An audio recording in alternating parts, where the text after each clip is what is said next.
Mamaya, sino mga ngalabet?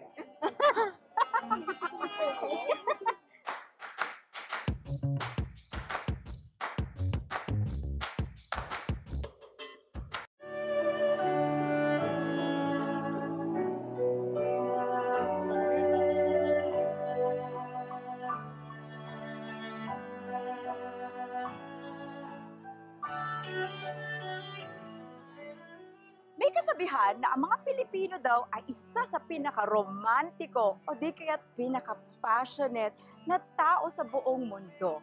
Isa na pruweba doon ay itong kasalan ng bayan or mass wedding kung saan mahigit sa 200 couple ang ikakasal at mag-exchange ng I do. Ngayon, sa dami-dami ng mag-I do ngayong araw na to, ano kaya mangyayari mamayang gabi? Ano naman kaya ang madudu nila? Ramdam na ramdam natin ang romansa, ang init ng pag-iibigan.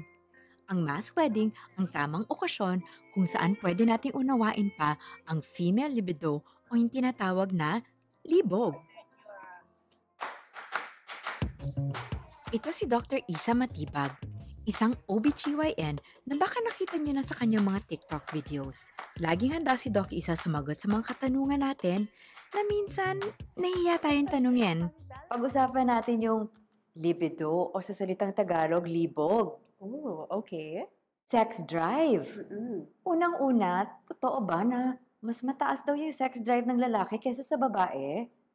Well, mayroong mga studies kasi na nagsasabi na gano'n. May mga iba din na nagsasabi na baka underreported lang talaga yung female sex drive din. Kasi nga, sa kultura din natin, di ba, medyo kailangan, medyo reserved ang mga babae, gano'n. May ganong social aspect din talaga.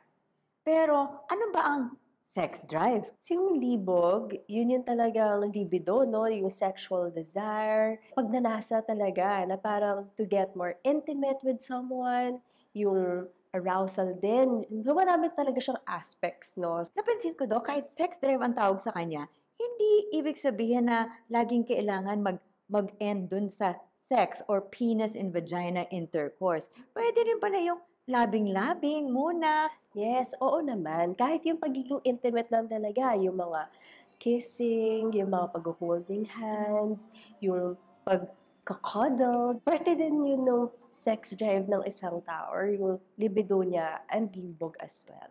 Ano ba nangyayari sa katawan ng babae or ng vulva owner kapag siya ay na-arouse or na-excite o nalilibugan? Yes, so marami actually na physiological aspects na nag-change pag na-arouse ang isang babae. Nagda-dilate ang kanyang mga pupils, mataas ang heart rate, yung mga muscles medyo nagsistiffen or parang nagko-contract din. And mas dumadami yung blood flow sa mga genital organs, sa breast na erect din siya, kakaroon ng more blood flow to the genitals. So, nag-erect din yung clitoris or yung tinggil, nagtitighten yung mga vaginal muscles, more blood flow din sa labia. So, talagang maraming physiological changes na nangyayari. Sa dami ng sinabi mo, parang daming blood flow na nangyayari. Oo naman. Kaya ba sinasabi na nag-iinit ang katawan? Parang ganun nga yun. Yun yung mga physiological changes kasi tumataas din yung temperatura sa katawan ng isang babae. Kaya nag-init talaga yung term. Ano naman yung mga hormones na nakaka-impluwensya sa sex drive ng isang babae? Tayong mga babae, marami talaga tayong hormones sa katawan natin compared to our male counterparts. Si estrogen kasi siya yung mainly nag-influence ng sex drive sa isang babae, sa female. At saka ito din yung nagpapa-increase ng mga vaginal lubrication. Tapos, syempre, during our menstrual cycle din, tumataas si estrogen bago tayo mag-ovulate. Tapos si progesterone naman, tumutulong siya kay estrogen din. Especially si progesterone kasi progestational siya na hormone. Ginagawa niyang mas favorable yung conditions for pregnancy. Yung testosterone, pang lalaking hormone talaga siya.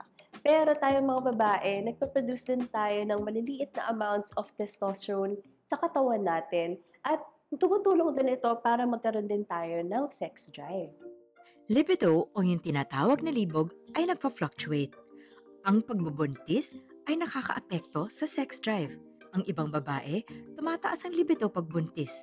Yung iba naman, bumababa.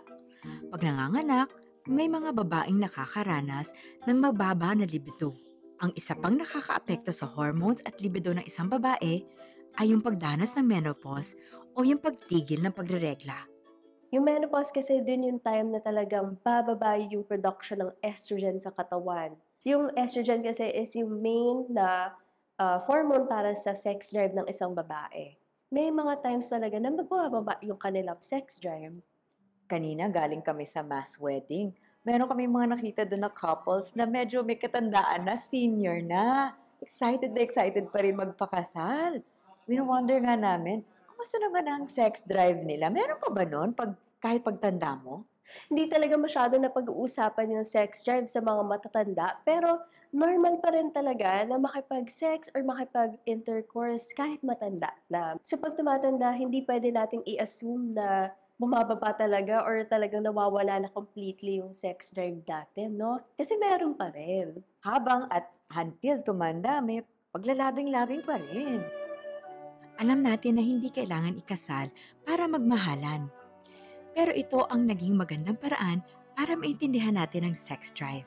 Natural lang siyang parte ng ating katawan at ng ating sarili. So tuloy-tuloy lang natin ipagdiriwang ang pagmamahal, romansa at sexual attraction o libido. At ipagdiriwang din natin ang pagkakilala sa ating katawan.